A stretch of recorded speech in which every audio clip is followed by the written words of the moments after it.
everyone, Julie here. Welcome back to the channel. Today's video I'm going to run through an edit on this Gypsy fortune teller shoot that I did recently with model Andrea Gardner, and hair and makeup was done by Harry May.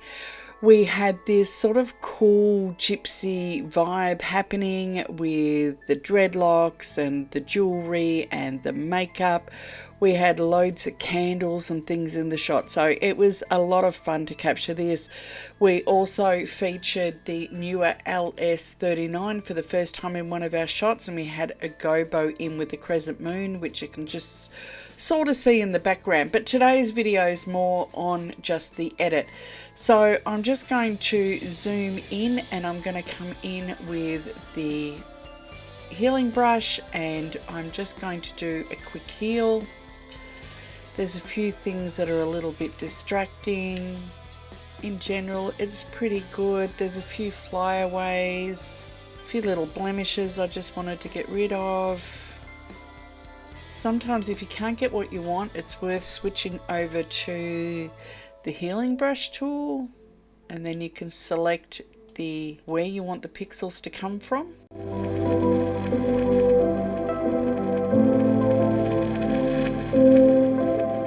Okay, so that's it. So now I'm just going to run through some skin smoothing. So I'm going to go down to my actions. I'm going to do skin retouch. I'm going to select my amount of blur, select my high pass. Now you want to reduce your opacity to around 30% so that it looks real, and then come in with detail. Right, so I need a little bit of candlelight over here, so I'm going to put in a new layer.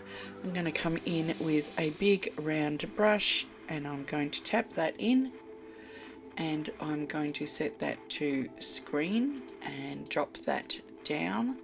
So that gives us just a little bit of a glow. So next I want to do a little bit of a light glow from the moon. So I'm going to go into my gradient tool and I'm going to press a radial gradient, and I'm going to press the white to blue to transparent, and I'm just going to put that in there. I'm going to set that to screen and I'm going to drop the opacity down a little bit. There we go. So next I want to put in a color lookup, so I'm going to go color lookup, and there's lots that you can try.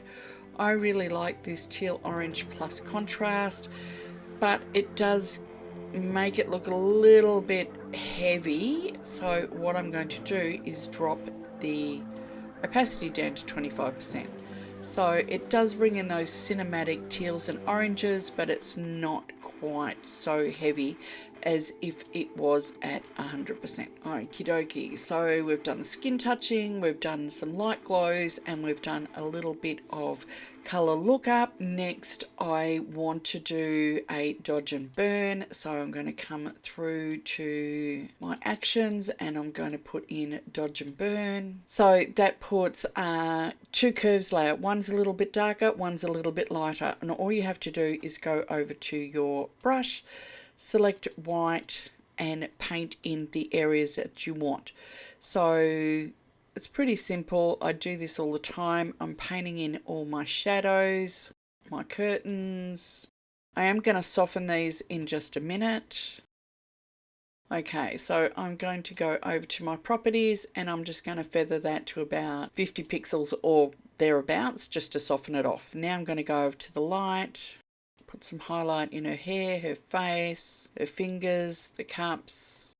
If you make a mistake, just hit X and toggle over to black and you can remove it. And again, I'm going to go to my properties and I'm going to feather that as well. So that's pretty much close to where I want to go.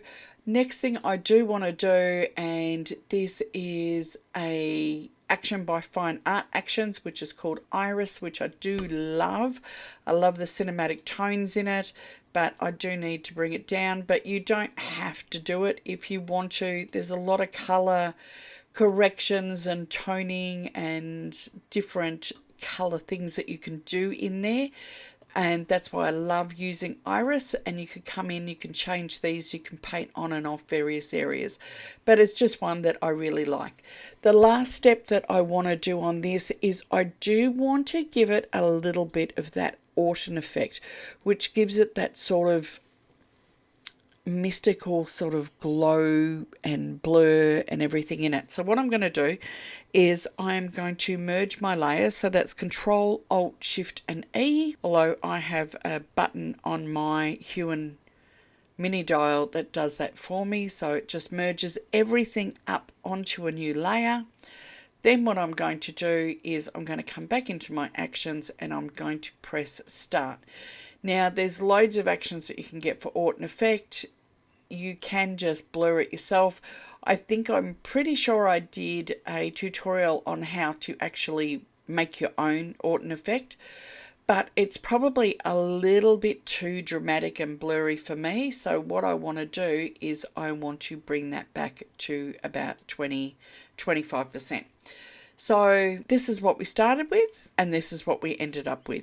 So my Lady Esmeralda, who's my gypsy fortune teller, is peering into this gorgeous little vintage teacup and reading somebody's tea leaves. So thanks to my team for working on this shoot with me, and thank you all for watching. I hope you do enjoy it, and don't forget to like and subscribe, and I will see you all next time on YouTube. So that's it. Bye for now.